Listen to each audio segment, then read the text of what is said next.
kada supan, kada takutan, kada takut diusir. Nah, tujuannya taat. Tujuan taat itu adalah supaya kita bertemu Allah kaina gembira, bertemu Allah kaina bahagia. Itu taat. Sedangkan taat ini ada niat, ada perbuatan zahir. Nang mana nang paling berpengaruh dalam maksud, dalam membahagiakan kita bertemu Allah kaina? Niat atau amal zahir? Tentu niat. Tentu niat. Niat ini paling banyak pengaruhnya terhadap tujuan taat yang membuat kita bahagia bertemu Allah, kalau dibanding dengan perbuatan amal zahir semata.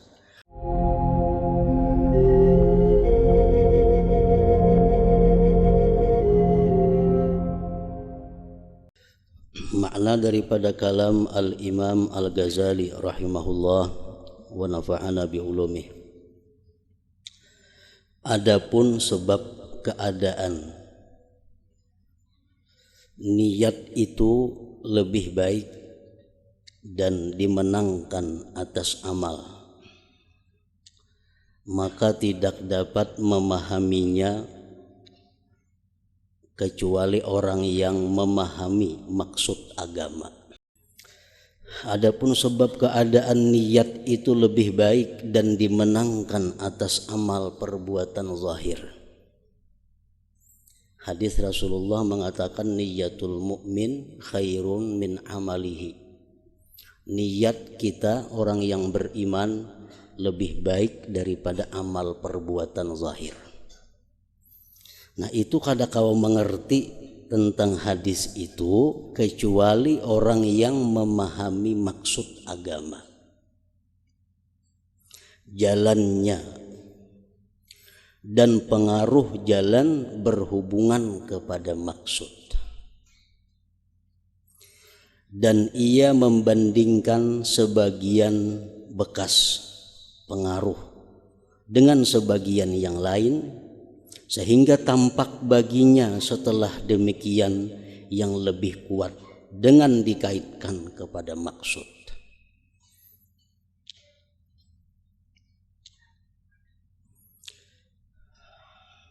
Kita ambil contoh umpamanya, orang sakit kepala. Sakit kepala itu ada dua macam cara mengobatinya. Bisa dengan minum obat tablet, bisa juga dengan dikasai minyak angin. Mana baiknya antara dua itu? Baik dikasai minyak angin kah atau minum obat? Kalau dipakai kedua-duanya, minyak angin dikasayakan, obat diminum, nang mana nang paling berpengaruh lawan menghilangkan sakit kepala itu? Nang paling berpengaruh terhadap menghilangkan sakit kepala, apakah obat nang diminum itu atau minyak angin? Nah, jelas sudah di situ bahwa yang paling berpengaruh itu adalah minum obat, karena obat itu masuk ke dalam, ke sumbernya penyakit. Sedangkan minyak angin ini hanya di luar. Itu beberapa lapisan dulu hanya masuk kepada sumber penyakit itu. Tapi kedua-duanya baik, kedua-duanya diperlukan. Cuma pengaruhnya terhadap menghilangkan sakit itu lebih cepat, lebih baik obat yang diminum tadi. Karena itu urusannya masuk ke dalam. Nah, itu juga halnya taat kepada Allah. Tujuan taat kepada Allah itu adalah bahagia, senang, bertemu dengan Allah. Tujuan kita taat kepada Allah agar kita bisa bertemu Allah itu bahagia. Kada supan, kada takutan, kada takut diusir. Nah, tujuannya taat. Tujuan taat itu adalah supaya kita bertemu Allah kaina gembira, bertemu Allah kaina bahagia. Itu taat. Sedangkan taat ini ada niat, ada perbuatan zahir. Nang mana nang paling berpengaruh dalam maksud dalam membahagiakan kita bertemu Allah kaina? Niat atau amal zahir? Tentu niat. Tentu niat. Niat ini paling banyak pengaruhnya terhadap tujuan taat yang membuat kita bahagia bertemu Allah, kalau dibanding dengan perbuatan amal zahir semata. Walaupun amal ibadah zahir itu memberi pengaruh juga, tapi lebih banyak niat pengaruhnya. Nah, kayak itu kepahamannya. Nah, jadi kada kau memaham masalah niat itu lebih baik dan dimenangkan atas amal zahir, kecuali orang yang mengerti jalannya agama.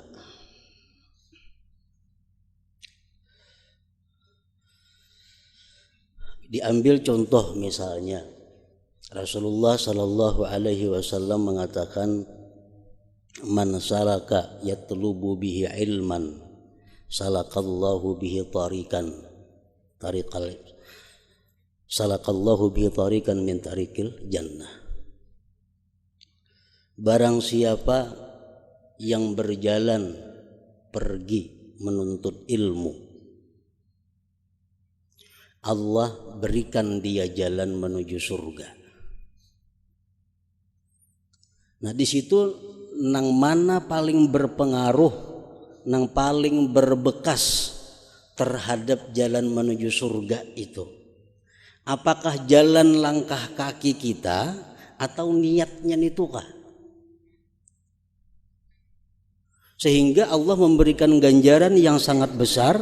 Orang yang berjalan menuntut ilmu akan diberi Allah jalan menuju surga. Jalan batisnya nitukah nang paling berpengaruh sehingga dapat hadiah dari Allah seperti itu, atau niat kita mulai rumah itukah? Nah, nang paling berpengaruh, saham nang paling banyak adalah niat, sehingga kita dapat jalan menuju surga. Buktinya apa? Nah, buktinya kalau kita berjalan mulai rumah ke majelis ilmu, tapi tujuan kita kada menuntut ilmu. Tujuan kita membuka dagangan di majelis ilmu. Mulai rumah membawa minyak harum, membawa itu, membawa ini. Tujuan kita membuka maurak dagangan di majelis ilmu. Sekaligus umpat berdengar mengaji. Ini jalannya orang ini berjalan juga, tapi jalannya seperti ini kada dapat ganjaran dari Allah, jalan menuju surga. Kada dapat. Kenapa? Karena niatnya kada. Niatnya jalannya jalan untuk membuka dagangan di majelis ilmu. Walaupun dia mendengar ilmu juga, berjalan juga, tapi kada dapat itu. Kenapa? Karena niat mulai rumah untuk membuka dagangan. Nah, kemudian lagi orang berniat, aku hari ini hendak ke majelis ilmu, berangkat ke majelis ilmu, itu niat dalam hati. Sampai jamnya, kenapa sakit kita garing, kada kawat tulah, tetap kita ditulis oleh Allah sebagai orang yang berangkat ke majelis ilmu dan dapat hadiah jalan menuju surga. Nah, berarti mana pengaruhnya niat lawan perbuatan zahir? Tentu lebih berpengaruh niat. Tentu berpengaruh niat. Jadi segala ganjaran pahala-pahala yang besar daripada Allah kepada kita itu, niat itu yang paling berperan. Niat paling berperan. Orang yang duduk di masjid menunggu salat, ini duduk di masjid, duduk menunggu waktu sembahyang. Niatnya duduk tuh menunggu waktu sembahyang. Sejam inya duduk menunggu salat, sejam itu pula Allah menghitung dia sembahyang, ruku, sujud, berdiri dan sebagainya. Padahal gerakannya kada ada, cuma duduk.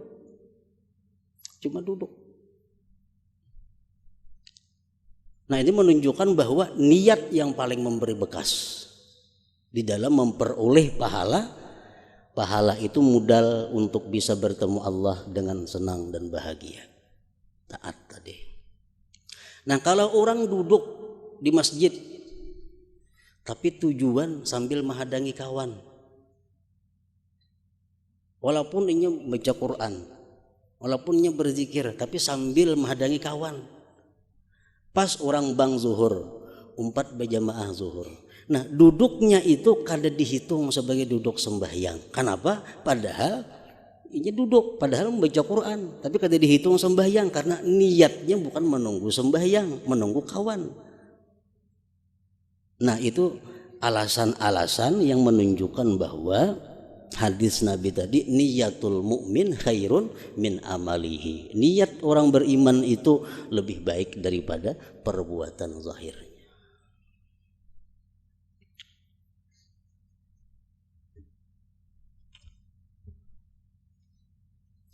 Orang yang berperang fisabilillah, perang fisabilillah, sedangkan dia tujuan perang ini macam-macam. Ada membela Islam tujuannya, ada sekaligus dendam lawan orang kafir, sekaligus ada juga hendak mendapatkan harta rampasan perangnya lawan orang kafir. Dapatlah pahala orang ini tergantung ukuran niat-niatnya itu.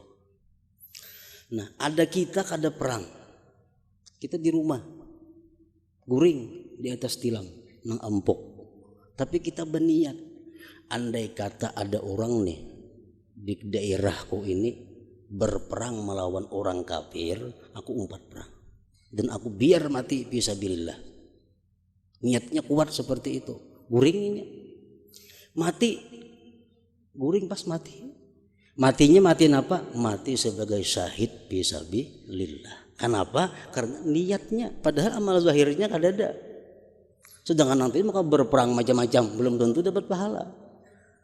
Nah, itu alasan lagi, bukti lagi bahwa niat kita lebih utama daripada amal perbuatan zahir. Walaupun kedua-duanya perlu, amal zahir itu perlu, niat perlu, namun niat lebih berpengaruh terhadap mencapai tujuan, bahagia, senang bertemu dengan Allah Subhanahu wa taala di kemudian hari.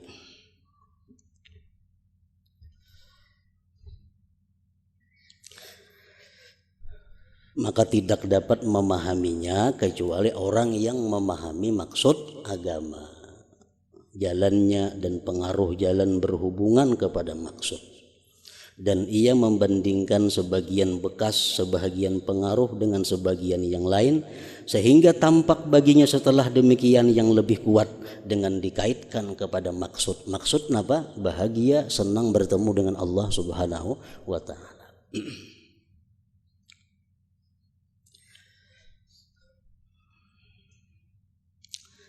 Maka siapa, ini contoh daripada Imam Al-Ghazali, barang siapa yang mengatakan bahwa roti itu lebih baik daripada buah-buahan, maka sesungguhnya yang dimaksud adalah bahwa roti itu lebih baik dengan dikaitkan kepada maksud makanan pokok dan dipakai sebagai makanan. Umpamanya ada buah kastila, ada roti. Buah kastila sepiring, roti sepiring. Perut kita lapar. Mana baiknya nang dua itu dalam hal mengenyangkan perut? Kan tujuan makanan itu mengenyangkan perut. Tujuan ibadah agar bahagia bertemu Allah. Tujuan makanan supaya perut kenyang. Mana baiknya sepiring kastila lawan sepiring roti untuk mengenyangkan perut, mana baiknya? Baik keduanya, roti makan, kastila makan. Cuma pengaruhnya terhadap perut ini, roti yang berpengaruh mengenyangkan itu bukan kastila. Pengaruhnya itu roti yang mengenyangkan. Nah, kayak itu jugalah taat. Perbuatan zahir perlu, niat perlu, tapi niat lebih berperan dalam membahagiakan kita bertemu kepada Allah Subhanahu wa taala.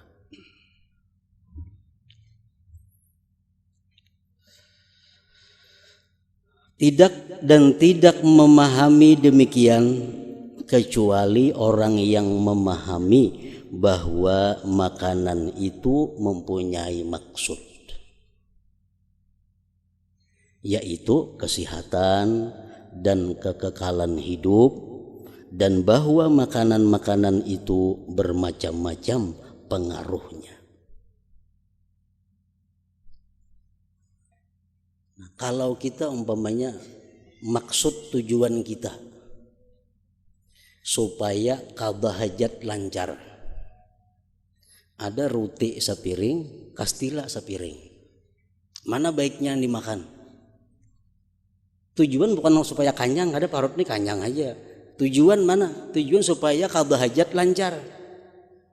Tentu kastila paling baik. Nah, jadi kada kau memahami masalah itu kecuali orang yang memahami tujuan makanan.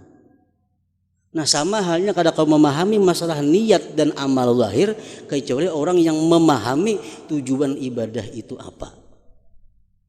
Nah, setelah tahu bahwa tujuan ibadah itu agar mati bahagia, senang bertemu Allah, nah hanya kawa membedakan, menjelaskan bahwa niat itu lebih baik, lebih dimenangkan daripada amal perbuatan.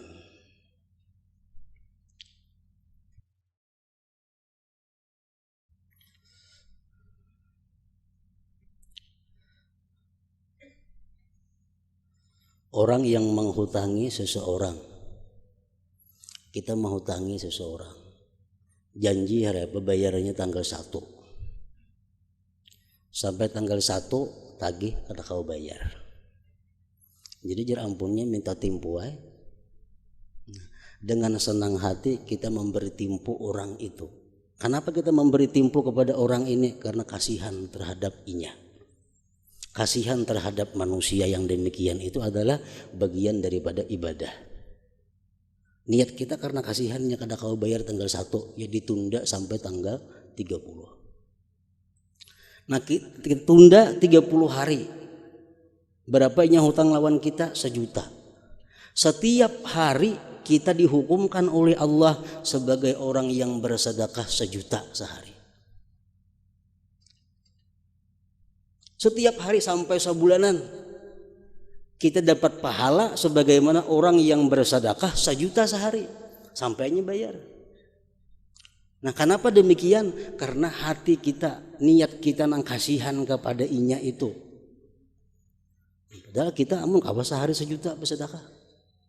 Cuma karena niat seperti itu, setiap hari dapat pahala 1 juta, setiap hari 1 juta, setiap hari 1 juta.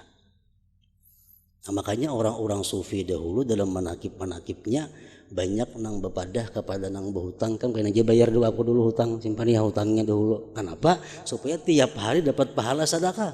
Enggak ada kayak itu kan bersedekah kita.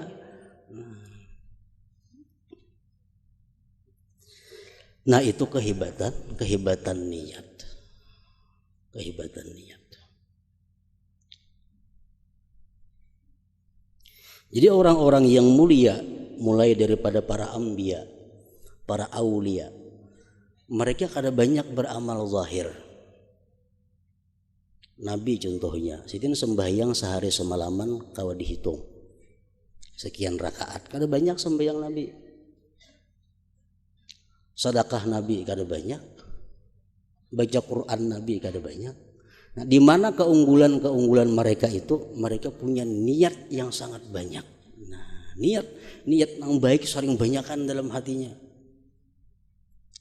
Niat yang baik saling banyakan di dalam hati mereka. Sehingga walaupun mereka zahir perbuatannya kada banyak punya amal, cuma niat dalam hati macam-macam, segala kebaikan diniatkan. Sehingga mereka lebih tinggi daripada orang yang banyak beramal zahir.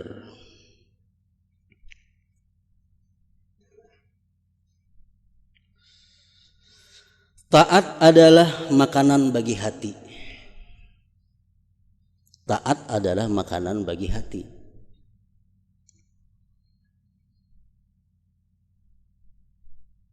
Maksudnya adalah kesembuhannya hati yang sakit. Hati yang sakit itu disembuhkan dengan taat. Kekekalannya, maksudnya hidupnya hati. hidupnya hati, keselamatannya di akhirat, kebahagiaannya dan merasakan kenikmatannya dengan bertemu Allah Ta'ala. Maka tujuan adalah, maksud daripada taat itu adalah kelezatan, kebahagiaan dengan bertemu dengan Allah saja. Nah, itu hati.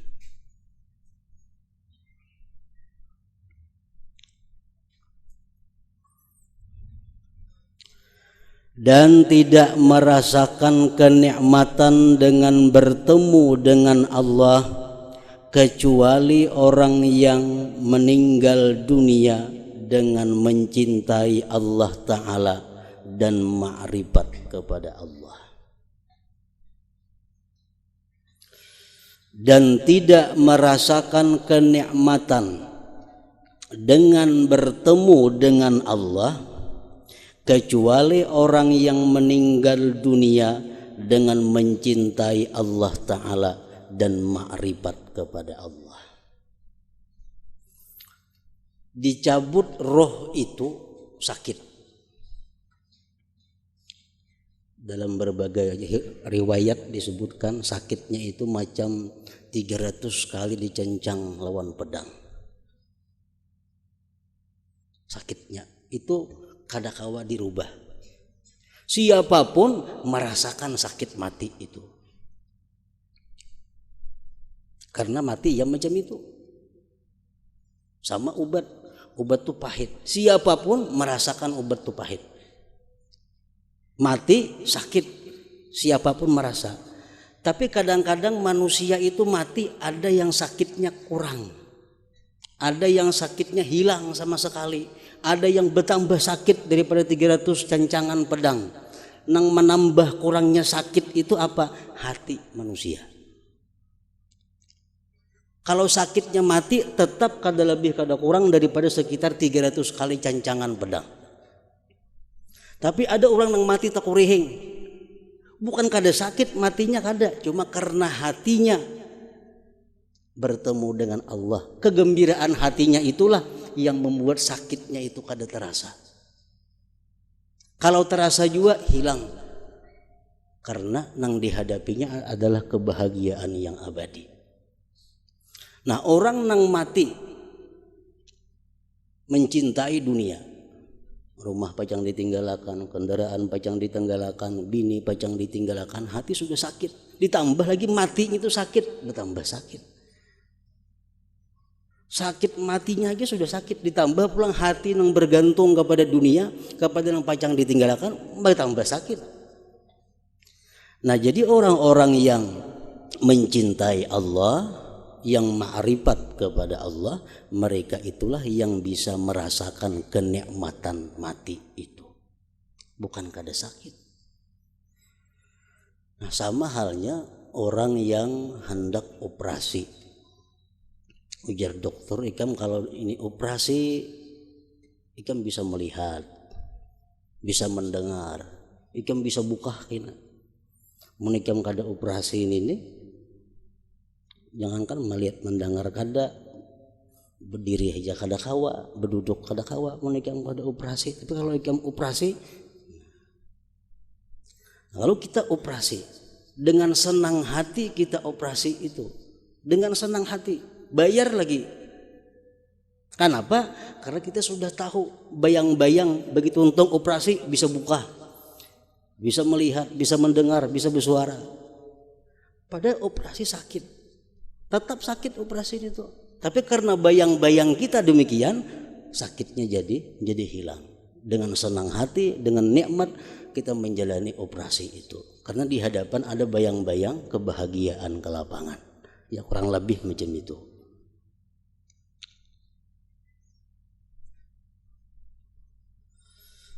Dan tidak merasakan kenikmatan dengan bertemu dengan Allah kecuali orang yang meninggal dunia dengan mencintai Allah Ta'ala dan ma'rifat kepada Allah, dan tidak mencintainya kecuali orang yang ma'rifat kepadanya Allah. Sudah jelas kada akan mencintai Allah Ta'ala itu kecuali orang yang mengenali Allah Subhanahu wa Ta'ala. Dan tidak jinak hatinya dengan Tuhannya kecuali orang yang lama zikirnya kepadanya. Mengetahui hati kita jinak kadanya, yang paling inting antara lain bangun guring. Itu ukuran orang-orang yang jinak kepada Allah. Salah satunya, setelah bangun guring, apa yang ada dalam pikiran kita, apa yang ada yang kita ucapkan oleh mulut kita, apa yang diingat oleh hati kita. Bangun guring. Bila bangun guring itu kita bangun guring, sadar alhamdulillahilladzi ahyani ba'da ma amatani wa ilaihin nusyur. Ini salah satu tanda orang yang jinak dengan Allah. Jinak dengan Allah. Begitu bangun guring langsung yang diingatnya alhamdulillahilladzi ahyani ba'da ma amatani wa ilaihin nusyur. Nah, mengetahui kelakuan seseorang, hati seseorang imbah guring. Kakan-kakan tuh bangun guring pepainan aja carinya. Kenapa? Hatinya memang pepainan, hatinya bunika-bunika. Bangun guring itu menjadi pepainannya. Orang yang ahli usaha bangun guring kalkulator dicari. Kalkulator. Orang yang ahli kitab, ahli mutalaah bangun guring kitab aja dicari itu. Tergantung keadaan hati kita. Maka kejinakan hati itu dapat berhasil dengan terus-menerus berzikir. Kadakawa hati kita jinak lawan Allah. Kadakawa kita bangun guring itu alhamdulillahilladzi ahyani ba'da ma amatani wa ilaihin nusyur. Kalau kita kada banyak zikir kepada Allah, kadakawa.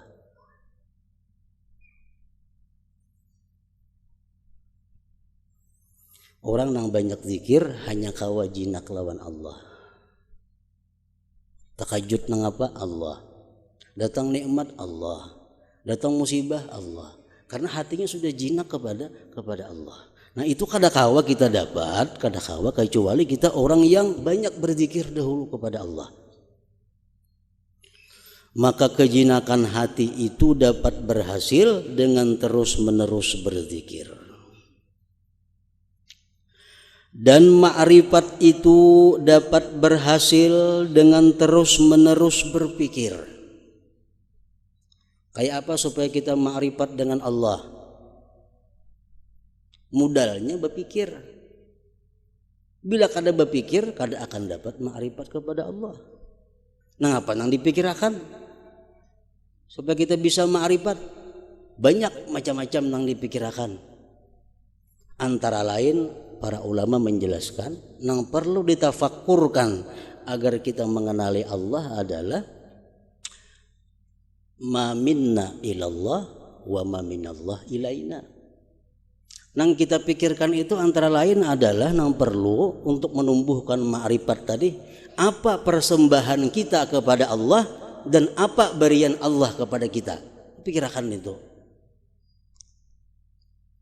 Apa persembahan kita kepada Allah dan apa berian Allah kepada kita. Pikirkan.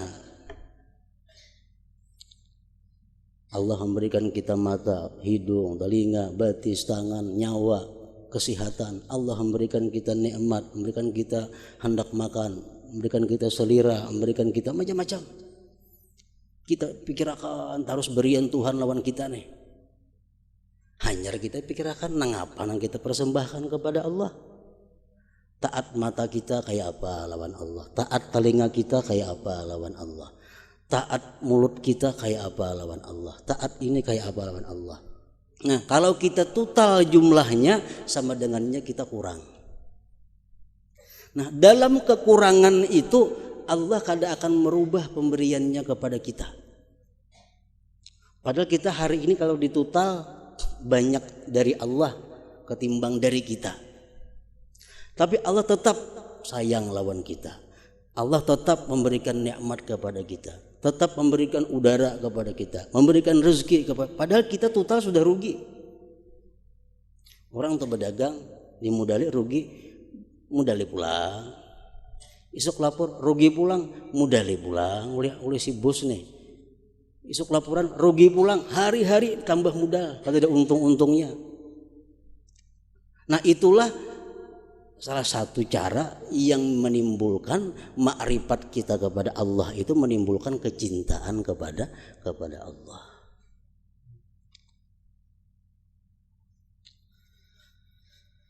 Maka kejinakan hati itu dapat berhasil dengan terus-menerus berzikir, dan makrifat itu dapat berhasil dengan terus-menerus berpikir dan cinta mengikuti makrifat dengan pasti.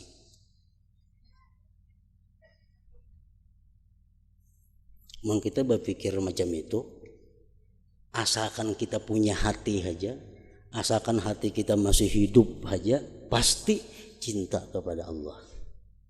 Pasti, asal kita punya hati. Rasulullah mengatakan jubilatil qulub ala hubbi man ahsana ilaiha. Tabiat hati manusia nih cinta kepada orang yang berbuat baik lawan inya. Itu tabiat manusia, tabiat hati. Jubilatil qulub ala hubbi man ahsana ilaiha. Tabiat hati manusia cinta kepada orang yang berbuat baik kepadanya.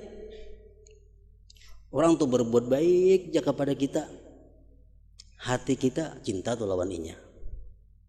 Asal kita berisi hati, asal punya hati. Arti punya hati itu hati kita masih normal, hati kita masih hidup, hati kita masih peka. Nah tapi kalau orang sudah punya mata hati buta, hatinya sudah mati, kayak apapun orang baiknya lawan inya kada peduli. Air susu dibalas air tuba, iya itu orang kada punya hati. Nabi mengatakan tabiat hati itu cinta kepada orang yang berbuat baik lawan inya. Sekarang kita ukur-ukur siapa yang paling berbuat baik kepada kita.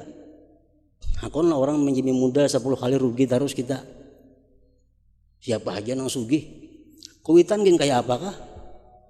Mun hakun lagi mudali, dagang rugi. Nah Allah subhanahu wa ta'ala setiap hari kita rugi. Pemberiannya lawan persembahan kita selalu kalah persembahan kita. Tapi setiap hari Allah masih menambah anugerah, menambah nikmat kepada kita. Nah kalau kita bertafakur macam itu, kita akan kenal bagaimana pemurahnya Allah, bagaimana sayangnya Allah. Bila kita kenal sayangnya Allah kayak apa lawan kita, otomatis kita bisa cinta kepada Allah. Nah cinta kita kepada Allah tergantung dengan makrifat kita tadi, kada boleh tidak.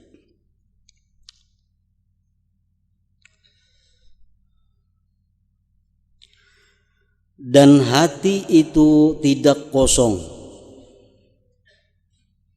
Arti tidak kosong, tidak bisa, kada kawa.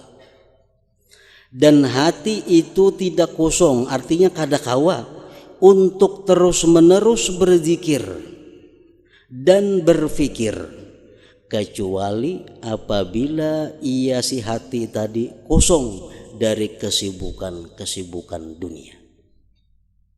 Itu sudah jelas.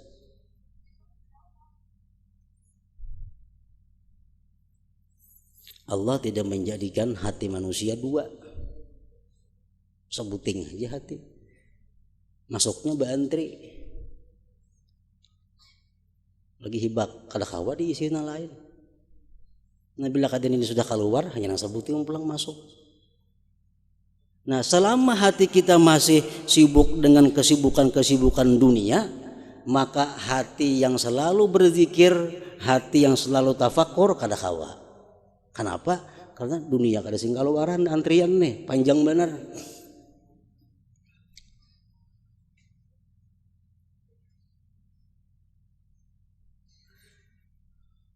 Dan hati itu tidak bisa untuk terus-menerus berzikir dan berfikir kecuali apabila ia kosong dari kesibukan dunia. Dan hati tidak kosong dari kesibukan dunia kecuali apabila nafsu nafsu syahwatnya terputus daripadanya. Dunia kada mau pindah di hati kita, kecuali kita kada kepingin lagi lawan inya, hanyarnya pindah. Selama masih kita kepingin dengan dunia ini, tetap inya bertunggu di hati kita.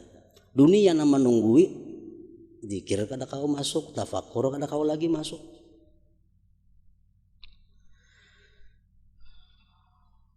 Dan hati tidak kosong dari kesibukan-kesibukan dunia kecuali apabila nafsu syahwatnya terputus daripadanya, sehingga ia menjadi condong kepada kebaikan, berkehendak kepadanya kebaikan, lari dari kejahatan, lagi membenci kepadanya kejahatan itu. Nah, kalau sudah keinginan kita kepada dunia ini putus, nah, otomatis hati kita berkehendak kepada kebaikan, lari daripada kejahatan dan benci kepada kejahatan.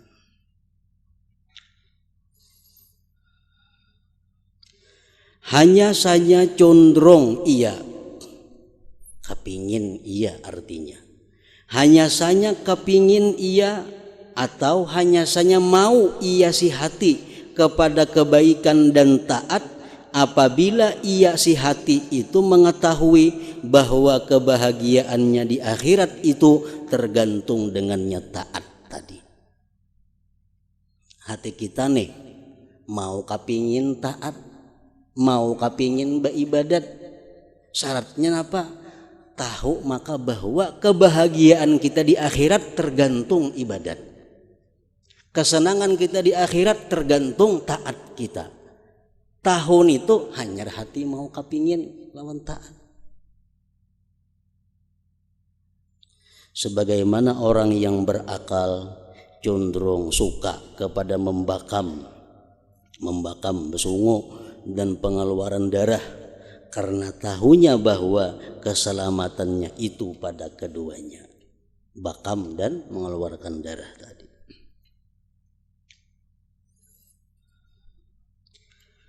Apabila ia berhasil, apabila dapat artinya, apabila dapat pokok kecenderungan kepada taat. Nah, hati kita ini sudah ada kepingin kepada taat, hati kita kepingin kepada kebaikan, hati kita kepingin berbuat segala macam yang disenangi Allah. Dengan makrifat, dengan sebab tahu artinya bahwa akhirat itu kebahagiaannya tergantung dengan taat. Sudah makrifat, kita sudah tahu bahwa kebahagiaan akhirat tergantung lawan taat. Tahu itu, hati kita ada condong kepada taat. Nah, maka hanya saja kuat kecenderungan itu dengan beramal dengan tuntutan kecenderungan dan mengakali atasnya. Ini hati kita sudah tahu bahwa kebahagiaan akhirat tergantung lawan taat kita di dunia. Tahu sudah itu. Lalu hati kita kepingin taat. Nah, kepingin taat ini menjadi kuat apabila anggota zahir kita ini mendukung kepada kecenderungan itu. Mendukung. Kalau kada didukung, terbulik pulang kayaknya. Hati hendak taat, tapi kada digawi ketaatannya. Hati hendak taat kada digawi, akhirnya hilang kayaknya kehendak taat itu kada lagi. Kenapa? Karena kada didukung terus.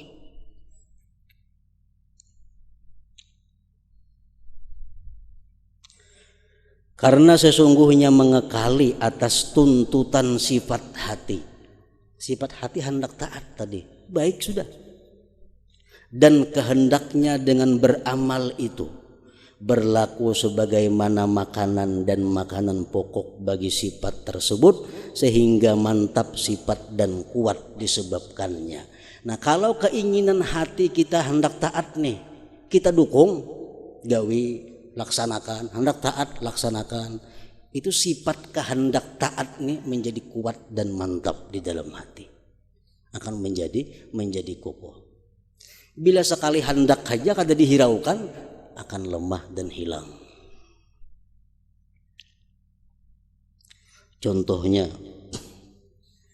Orang yang cenderung suka atau mau kepada menuntut ilmu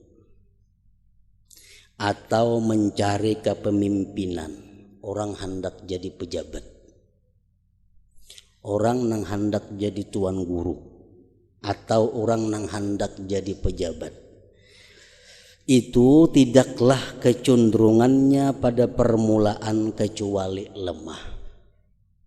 Orang hendak jadi tuan guru, orang hendak jadi pejabat, itu keinginan hatinya masih di bawah 50%. Masih di bawah. Tapi hati ada hendak jadi ulama, hati hendak ada jadi umara. Nah, maka jika ia mengikuti tuntutan kecenderungan dan ia menyibukkan diri dengan ilmu pendidikan kepemimpinan dan amal perbuatan yang dicari bagi yang demikian, maka semakin kuat kecenderungannya dan mantap serta sulit atasnya melepaskan diri daripadanya. Orang nang hendak jadi pejabat, ini hendaknya bebayah hanya di bawah 50%, tapi hendak jadi pejabat. Nah, begitu ia sudah mulai melaksanakan kehendaknya, mengumpulkan ijazah, cari, mendaftar, umpat kampanye, nah kada kau melapas lagi sudah itu. Kenapa? Semakin kuat, kan didukung oleh amal zahir. Nah, itu juga kita perbuatan baik bila didukung bertambah kuat. Bila kada dihirani kehendak baik hati, lemah jadinya dan hilang. Kalau ia bertentangan dengan tuntutan kecenderungannya, hati hendak berbuat baik cuma kada digawi aja, maka lemahlah kecenderungannya dan hancur dan kadang-kadang hilang dan terputus. Nah, jadi di sini Imam Ghazali menjelaskan ini perbedaan antara niat dan amal zahir. Niat inilah pemula, berkehendak tuh niat. Amal zahir pendukungnya aja sebenarnya, pendukung. Pemula kalau pendukung mana baiknya? Baik pemula. Nah, itu niat lebih baik daripada amal zahir tadi. Nah, ke situ kembalinya. Bahkan orang yang memandang kepada wajah yang bagus umpamanya, orangnya bungas, kita lihati, maka tabiatnya cenderung kepadanya dengan kecenderungan yang lemah. Kalau kita melihat orang tuh bungas, kita lihat bungas ketujuh, tapi sekali aja melihat kena berangsur-angsur akan hilang pada ingatan kita, hilang. Nah, jikalau ia mengikutinya dan berbuat menurut tuntutan kecenderungan tersebut, lalu ia terus-menerus memandangnya, duduk-duduk dan bergaul serta bercakap-cakap, niscaya semakin kuat kecenderungannya. Orang tuh bungas, pandangi belawas, tatai duduk, pandiri makin sulit memisahkannya. Nah, itulah hati artinya. Nah, jadi macam memandiri, memaraki duduk, itu amal zahir tuh. Amal itu pendukung bagi kecenderungan yang asal di dalam hati. Sehingga kalau dari ikhtiarnya, maka ia tidak melepaskan diri daripadanya. Jika ia menghentikan dirinya pada permulaan, melihat bungas, sekilas ampih, ingat situ aja, dan ia menyalahi tuntutan kecenderungan mestinya diparaki pulang, dihimati kayak itu, ini kada berjauh inya. Niscaya yang demikian itu seperti memutuskan makanan dan makanan pokok dari sifat kecenderungan. Dan demikian itu adalah cegahan dan tulakan di hadapannya, sehingga ia lemah, hancur dengan sebab itu, tercegah dan terhapus. Maka itulah artinya perbandingan antara niat yang merupakan bagian taat dan amal zahir yang merupakan bagian taat. Nah, ingat situ. Begitu pula semua sifat kebaikan dan taat semuanya adalah yang dikehendaki dengan akhirat. kebaikan dan taat semuanya adalah yang dikehendaki dengan akhirat. Kebaikan dan taat semuanya adalah yang dikehendaki dengan akhirat. Dan semua kejelikan semuanya adalah yang dikehendaki dengan dunia, tidak akhirat. Sembahyang itu bisa menjadi satu kebaikan, bisa menjadi satu taat apabila sembahyang itu dikehendaki dengan akhirat.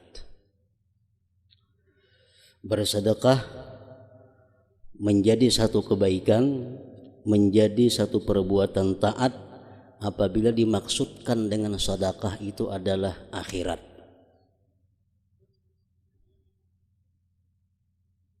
Membaca Al-Quran dan lain-lainnya itu bisa menjadi baik, bisa berubah menjadi taat apabila dikehendaki dengan akhirat. Bahkan sesuatu perbuatan yang mubah, perbuatan yang boleh, apabila dikehendaki dengannya itu yang boleh adalah akhirat, maka yang boleh tadi berubah nilainya menjadi taat. Yang dimaksudkan dengan akhirat itu adalah takut atas api neraka, atau ingin masuk ke dalam surga, atau untuk mendapatkan keridhaan Allah Subhanahu wa ta'ala, itu termasuk di dalam kalimat akhirat. Orang bersedekah dengan tujuan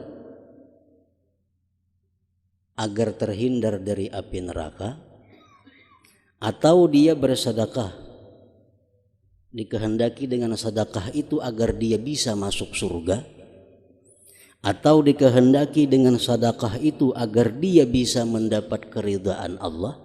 Nah, sedekah itu adalah merupakan satu kebaikan dan taat karena dikehendaki dengannya akhirat.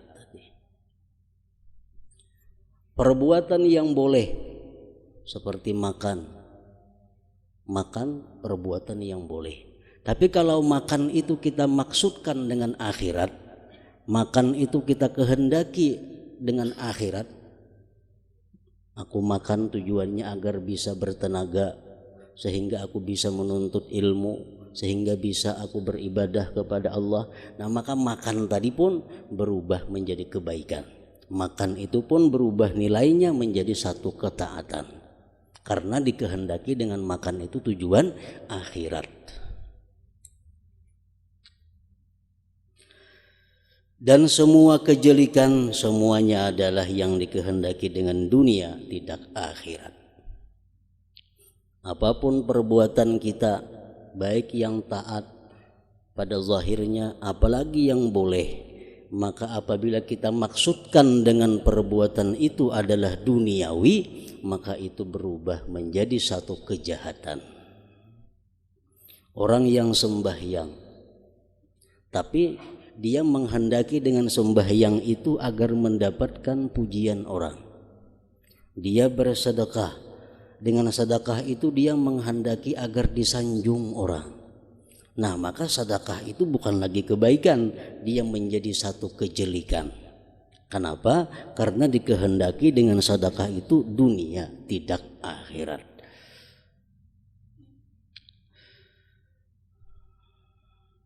Semua kebaikan dan taat semuanya adalah yang dikehendaki dengan akhirat, dan semua kejelikan semuanya adalah yang dikehendaki dengan dunia, tidak akhirat.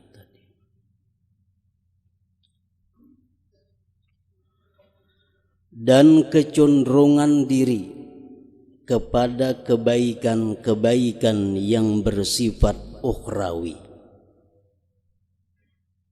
dan kecenderungan diri artinya keinginan hati.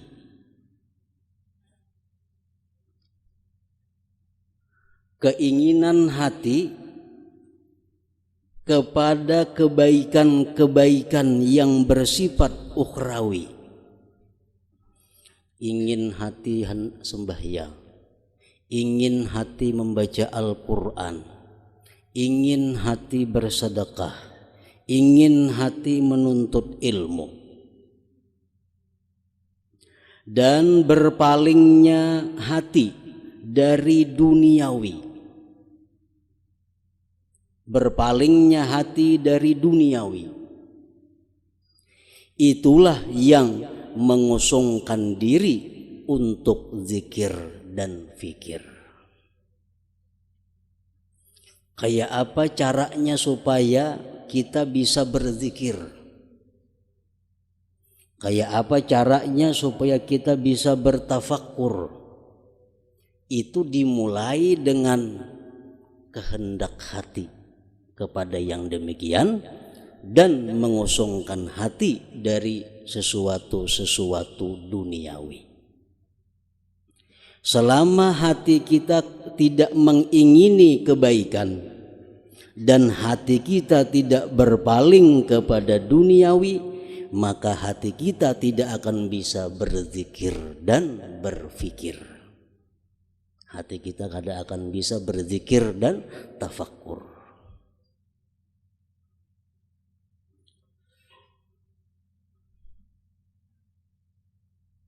Jadi keinginan hati hendak membaca Al-Quran.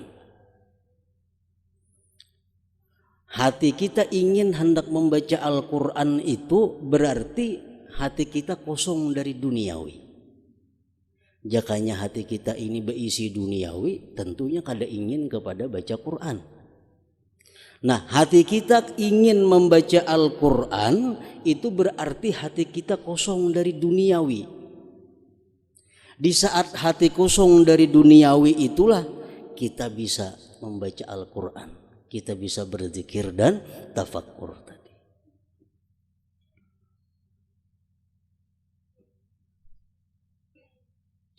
Dan demikian itu tidak menjadi kuat. Dan demikian itu tidak menjadi kuat.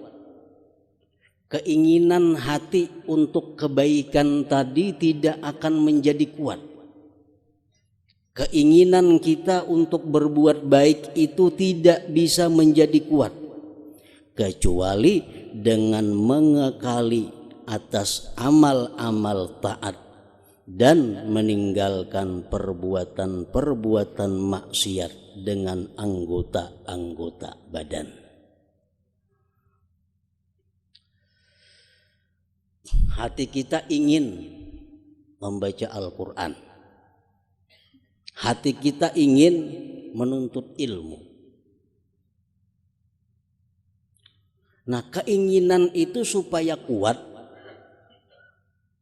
mesti dibantu dengan pekerjaan-pekerjaan anggota tubuh yang zahir.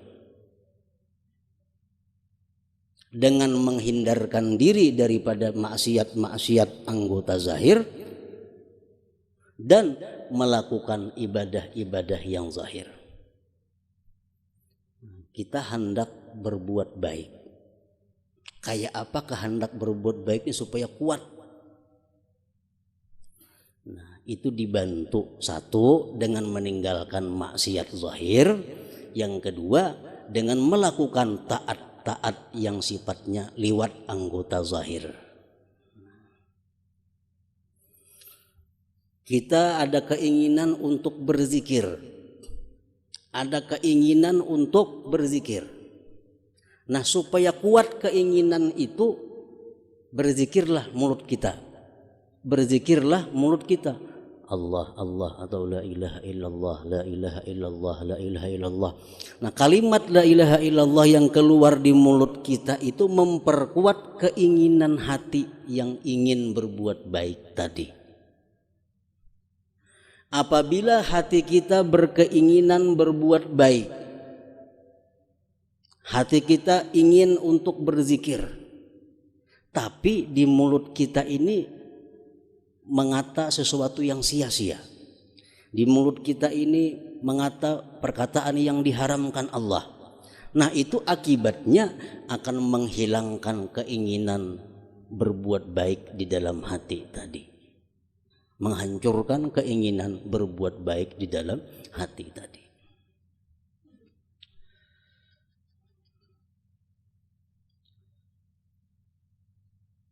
Jadi begitu hati kita ini ada ingin untuk baca Quran, cepat baca Quran.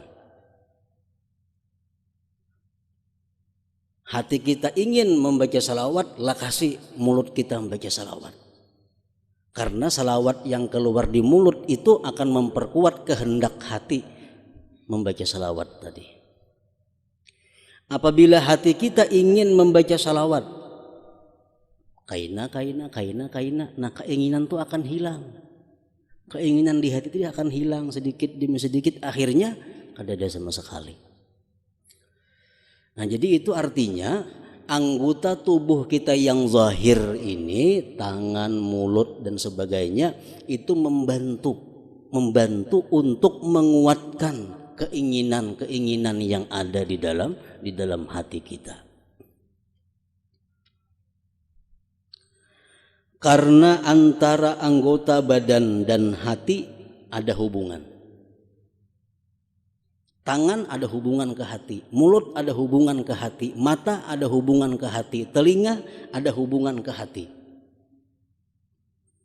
Sehingga bahwasanya masing-masing terpengaruh dengan yang lain. Hati bisa terpengaruh dengan tangan, mulut, dan mulut pun bisa terpengaruh dengan hati.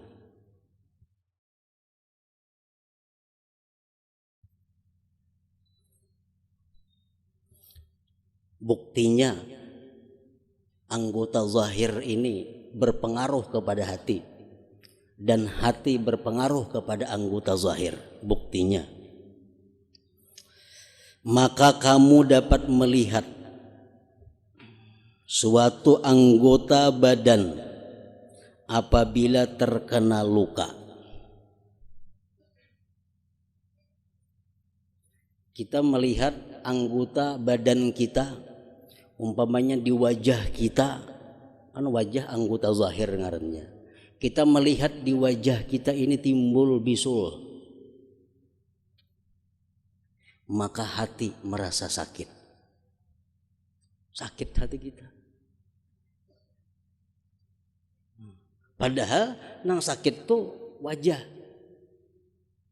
Wajah nang kana bisul tuh wajah. Wajah anggota zahir, tapi hati kenapa sakit? Nah, itu menunjukkan bahwa anggota zahir berhubungan dengan hati, berpengaruh kepada hati.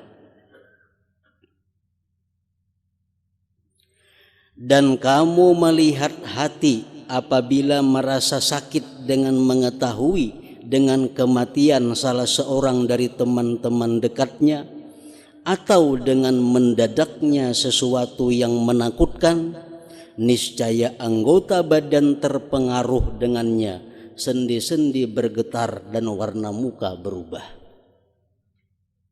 Kita mendengar kabar orang yang kita cintai mati. Orang yang kita cintai mati. Hati kita sakit. Muka jadi pucat. Sendi-sendi jadi bergetar. Padahal sakit nih hati. Cuma sakitnya hati ini berpengaruh kepada anggota zahir. Jadi saling memberi pengaruh. Nah, macam itu juga kalau hati kita ini ada berkeinginan baik, lalu kita laksanakan keinginan baik itu, maka pelaksanaan keinginan baik tadi akan memperkuat kehendak hati berbuat baik. Hati kita hendak berbuat jahat, hati kita hendak berbuat maksiat, kita gawe maksiat itu.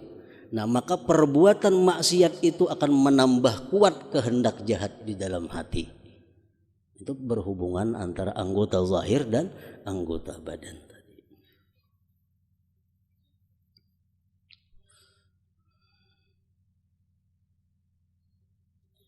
Imam Ghazali mengatakan dalam kitab Ihya Ulumuddin masalah ini, wa kullu syahwatin ittaba'ahal insan irtafa'a minha zulmatun ila qalbi kama yartafi'u an nafasil insan zulmah ila wajhil mir'atis saqilah. Setiap perbuatan dosa yang kita lakukan, mulut, tangan, mata, perbuatan dosa kita lakukan, itu akan menimbulkan satu kegelapan di dalam hati. Jadi berhubungan ke hati. Perbuatan dosa yang kita lakukan itu akan menimbulkan zulmah, kegelapan di dalam hati.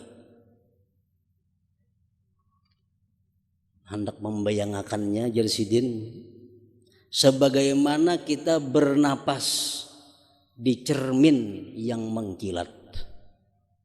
Ini cermin mengkilat, kita bernapas, otomatis cermin jadi kabur. Nah macam itulah perbuatan maksiat zahir. Perbuatan maksiat zahir akan mengaburkan hati kita.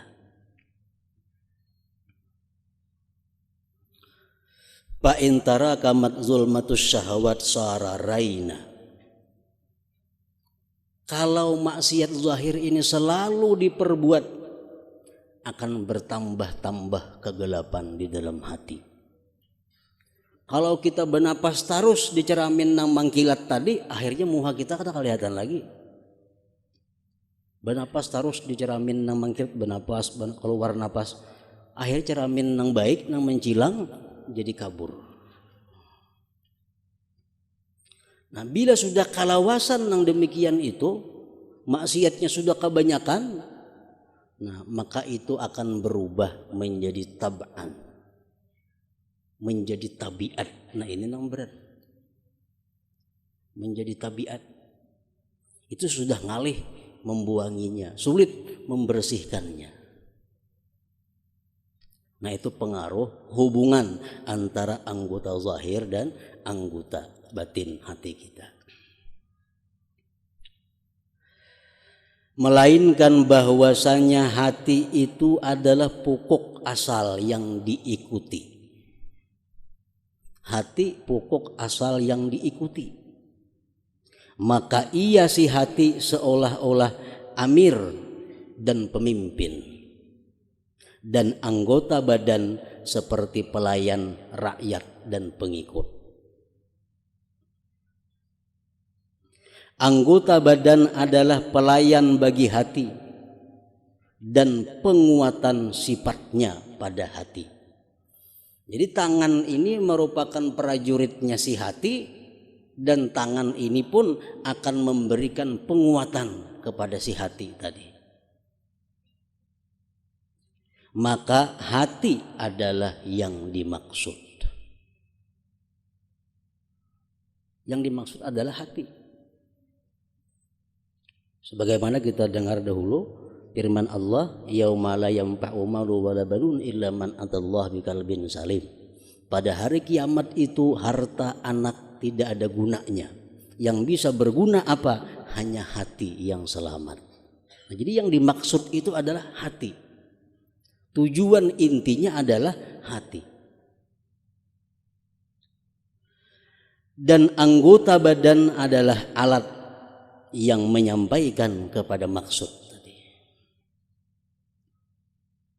Karena itulah Rasulullah sallallahu alaihi wasallam bersabda, inna fil jasadi mudghatan idza salahat salahal sairul jasad.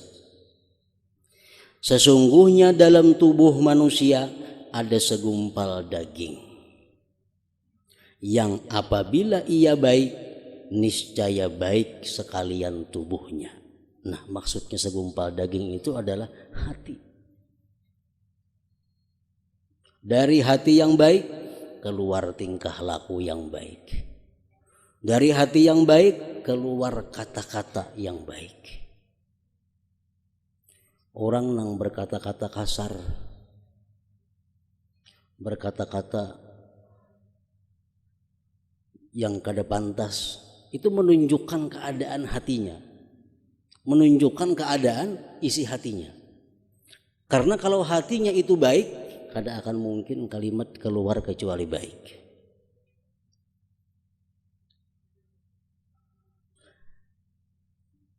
Rasulullah sallallahu alaihi wasallam bersabda, Allahumma aslihir ra'iyya war ra'iyah.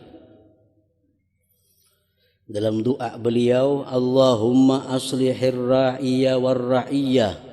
Artinya, ya Allah, perbaikilah pemimpin dan rakyat.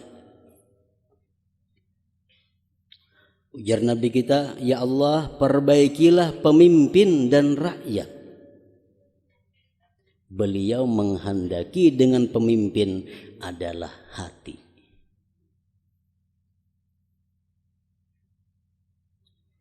Jadi artinya Allahumma aslihir ra'iyya war ra'iyah, Allahumma aslihil batina wal zahir. Ya Allah, baikkan batin dan zahir. Karena zahir itu raksana rakyat, pengikut kepada yang batin.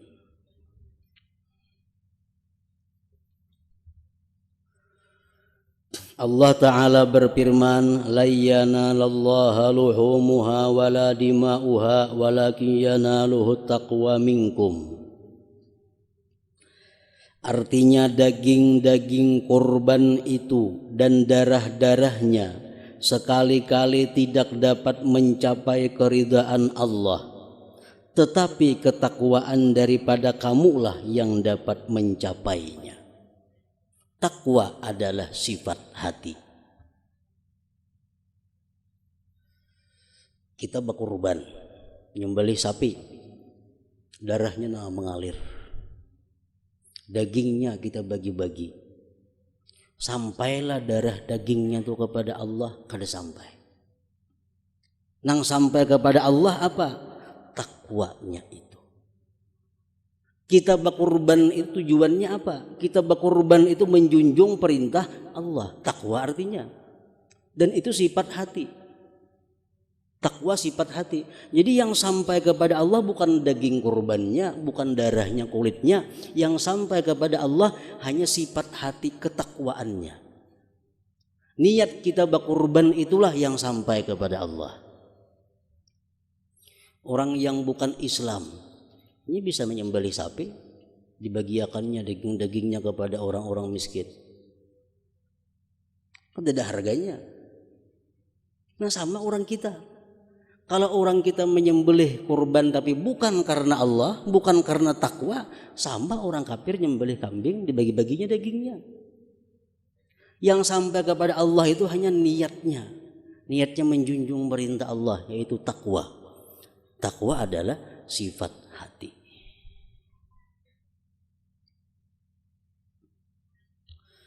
Maka dari segi ini wajib dengan pasti bahwa adalah amal perbuatan hati secara jumlah lebih afdal daripada gerakan-gerakan anggota badan. Di Madinah ada orang muslim, mukmin, ada orang munafik. Orang munafik sembahyang ke masjid, Jumat ke masjid.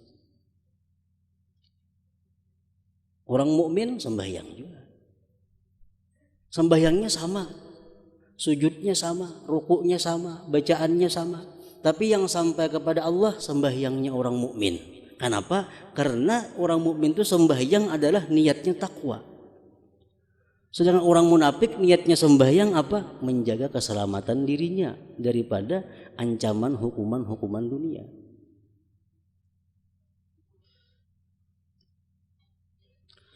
Kemudian wajib bahwa niat itu daripada keseluruhannya lebih afdal. Karena niat adalah ibarat dari kecenderungan hati kepada kebaikan dan kehendaknya kepada kebaikan itu. Nah, pengertian niat itu jisidin adalah keinginan hati kepada kebaikan dan kehendaknya kepada kebaikan itu. Tujuan kami dari amal perbuatan dengan anggota badan adalah bahwa hati membiasakan kehendak kebaikan agar ia si hati kosong dari nafsu syahwat keduniaan dan ia terjun kepada zikir dan fikir.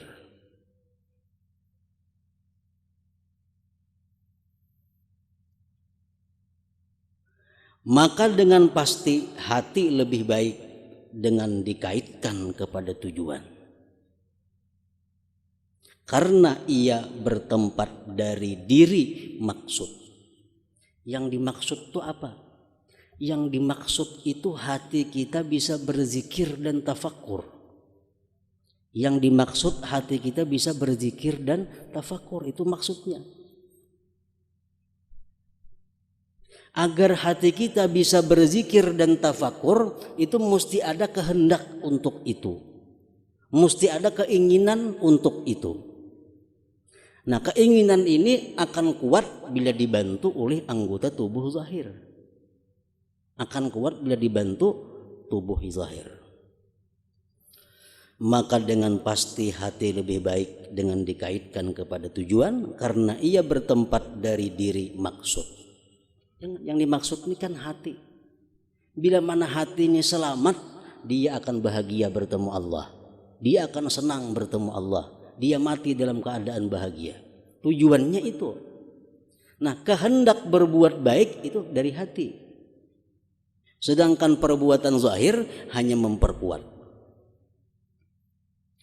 Dan ini sebagaimana perut apabila merasa sakit, maka kadang-kadang ia diobati dengan diletakkan ulisan atas dada, dikasai, dan diobati dengan minuman dan ubat yang sampai ke perut. Maka minuman itu lebih baik daripada mengulis dada, karena mengulis dada itu juga yang dikehendaki adalah menjalarnya pengaruh dari dada sampai ke perut. Maka apa yang menjumpai perut, obatnya langsung ditaguk itu. Maka apa yang menjumpai perut itu sendiri itu adalah lebih baik dan lebih bermanfaat. Jadi samuaan, baik niat, baik anggota tubuh zahir, baik amal anggota tubuh zahir, yang dimaksud itu adalah keselamatan hati. Niat tujuannya apa? Supaya hati selamat. Anggota tubuh yang zahir beribadat tujuannya supaya hati selamat. Karena hati selamat ini modal untuk akhirat. Nah, niat langsung ke hati. Sedangkan anggota tubuh zahir melalui proses hanya sampai ke dalam hati melalui perantara. Maka begitu pula semestinya dipahami pemberian pengaruh taat-taat seluruhnya. Karena yang dicari daripadanya adalah merubah hati dan mengganti sifat-sifatnya saja, bukan anggota badan.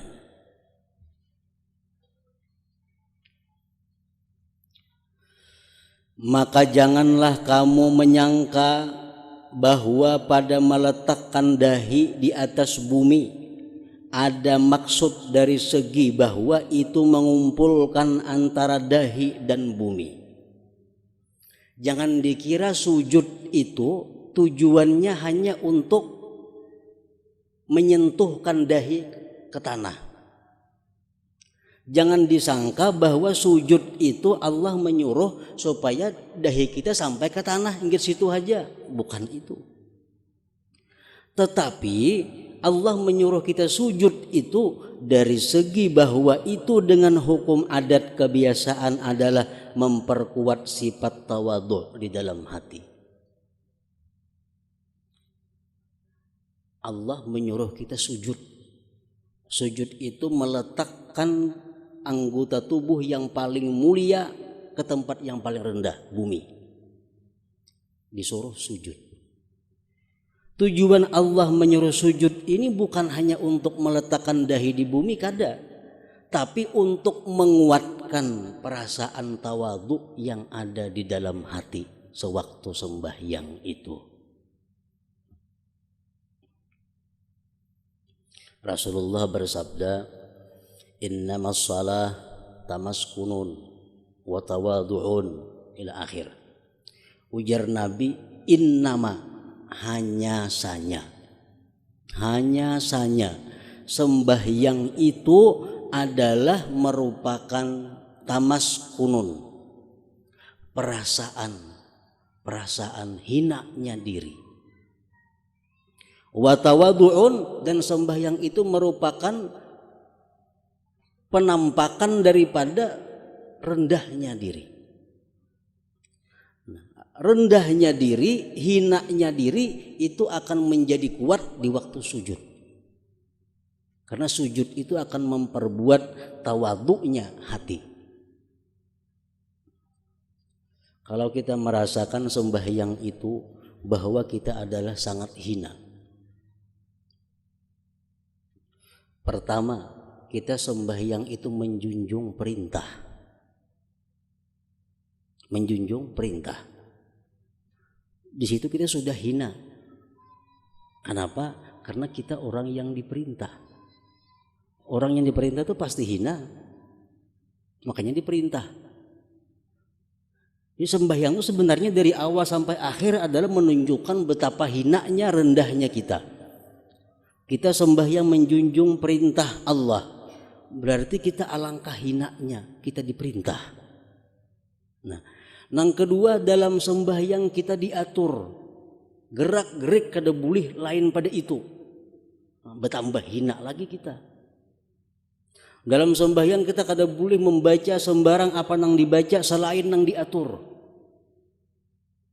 Dalam sembahyang kita kada boleh memandang kepada apapun selain memandang kepada yang diatur. Nah, jadi sembahyang itu artinya apa? Diri kita sangat hina. Nah, mestinya sembahyang itu ada perasaan itu. Perasaan itu. Coba kita misal diperintahkan orang, ikam masuk penjara, hina kita. Begitu masuk kita ke penjara, diandak dalam kamar nang halus, bebaya kau bergerak, sangat hina lagi. Nah, kayak itulah sembahyang, kita diperintah sembahyang, diperintah bergerak sedemikian rupa, berkata sedemikian rupa. Berarti kita alangkah hinanya waktu sembahyang itu. Nah, barang siapa orang sembahyang tapi kadang merasakan kehinaan dirinya, bahiyah khidaj, sembahyangnya kurang, kata Nabi. Orang tuh sembahyang tapi kadang merasa dirinya hina, tuh kurang sembahyangnya. Jadi sembahyang itu adalah kumpulan, tumpukan kehinaan manusia. Kiblat hanya boleh Ka'bah, kada boleh menghadap yang lain-lain. Bergerak 3 kali aja batal sembahyangnya. Nah, jadi perasaan hina yang ada di dalam hati kita waktu sembahyang itu diperkuat dengan sujud. Karena sujud itulah merupakan puncak daripada kehinaan seorang hamba, seorang manusia. Nah, Allah menyuruh sujud bukan hanya menandak dahi ke bumi, tapi tujuannya adalah untuk memperkuat perasaan tawadhu yang ada di dalam hati.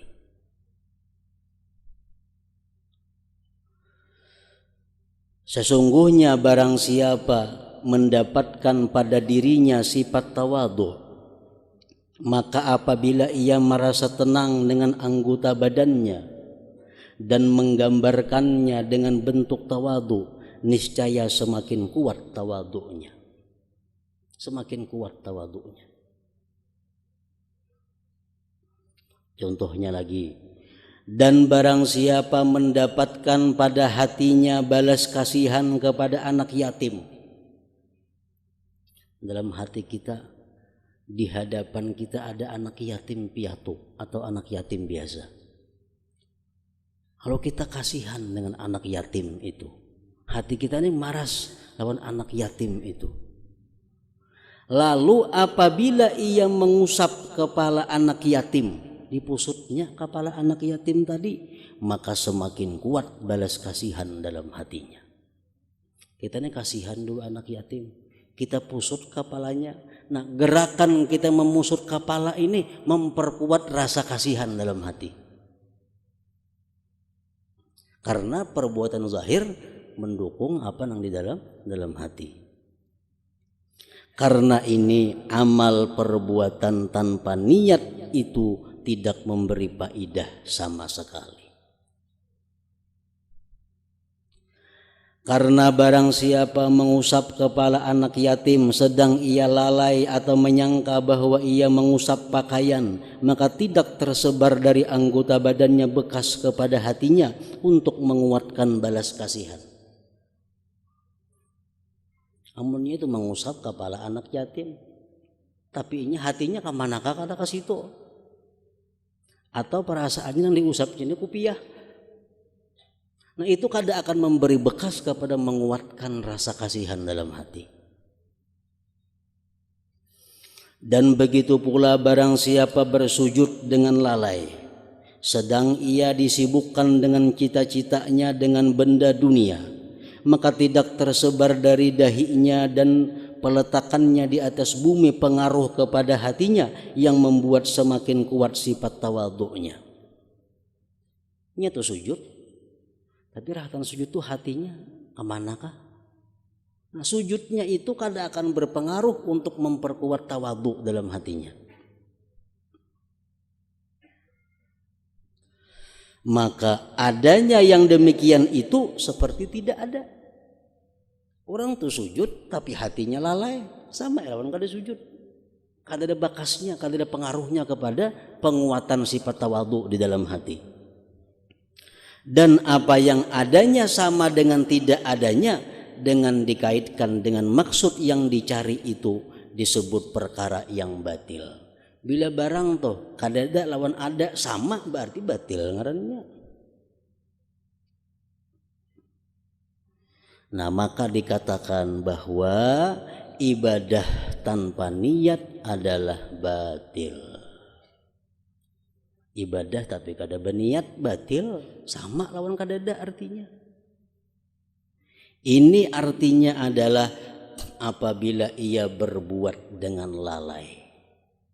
Orang tuh maigau dihitunglah ada dosa atau pahala kadada. Guring nyambeti orang nah menggibah tapi maigau kada dapat dosa iya. Rahatan guring membaca kitab, membaca Quran, tapi inya guring, hatinya lalai, kada akan dapat pahala.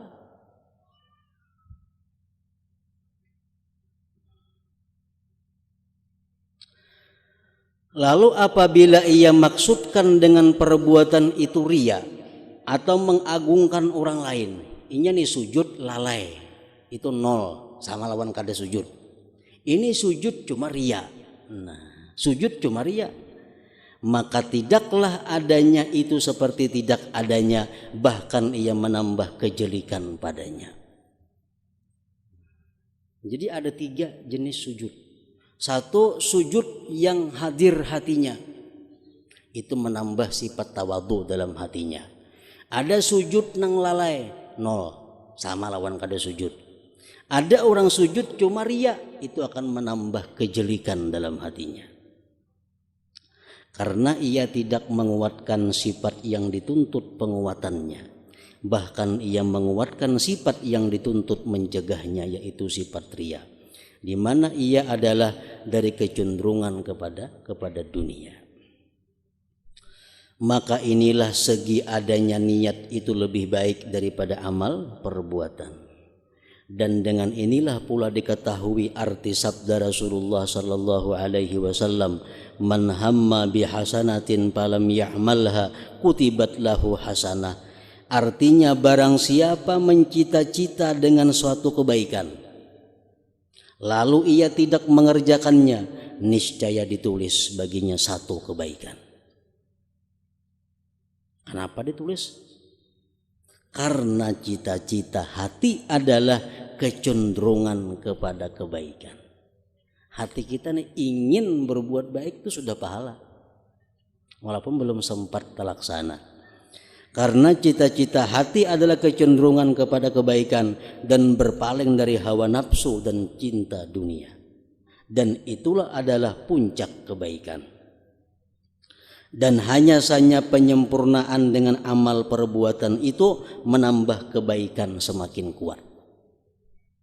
Maka tidaklah dimaksudkan dengan mengalirkan darah binatang kurban adalah darah dan daging, bukan itu yang dimaksud, tetapi kecenderungan hati meninggalkan cinta dunia dan mengorbankannya karena mengutamakan keridaan Allah Ta'ala. Ini itu berkurban tadi bukan karena dagingnya, darahnya, tapi yang dinilai Tuhan adalah dia meninggalkan cinta dunia, mengeluarkan duit untuk dibelanjakan sapi, mengutamakan keridaan Allah Subhanahu wa Ta'ala. Dan sifat ini berhasil ketika kuatnya niat dan himmah, walaupun halangan menghalangi amal perbuatan.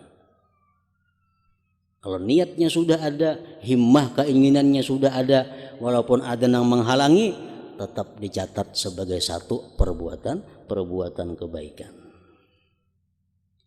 Maka firman Allah Ta'ala, la yanallahu luhumuha wala dima'uha walakin yanaluhu taqwa minkum, artinya daging-daging dan darah-darah kurban sekali-kali tidak sampai kepada keridaan Allah, tinggal tidak sampai kepada keridaan Allah, tetapi ketakwaan dari kamulah yang dapat mencapainya. Takwa di sini maksudnya adalah sifat hati. Dan karena itulah Rasulullah sallallahu alaihi wasallam bersabda, inna qauman bil Madinah qad syarakuna fi jihadina. Rasulullah berangkat peperangan. Begitu sampai di tempat perang, beliau bersabda, ujar Nabi kita, ada kawan-kawan kita yang tinggal di Madinah tapi dia dapat pahala seperti kita. Sesungguhnya suatu kaum di Madinah telah bersekutu dengan kita pada jihad kita, sebagaimana telah dahulu disebutkannya. Karena hati mereka dalam kebenaran kehendak kebaikan, mengorbankan harta dan jiwa, keinginan dalam mencari mati syahid dan meninggikan kalimat Allah Ta'ala. Itu seperti hati orang-orang yang keluar pada jihad.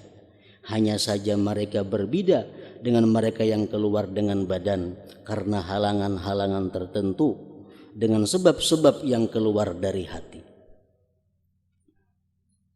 Dan demikian itu tidak dicari kecuali untuk menguatkan sifat-sifat ini, sifat-sifat hati tadi. Dan dengan makna-makna inilah dapat dipahami semua hadis yang telah kami sebutkan pada keutamaan niat. Maka datanglah kepadanya agar terbuka bagimu rahasia-rahasianya. Kami tidak memperpanjang dengan mengulang kembali. Nah, dengan ini jelas bahwa niat itu lebih baik daripada perbuatannya.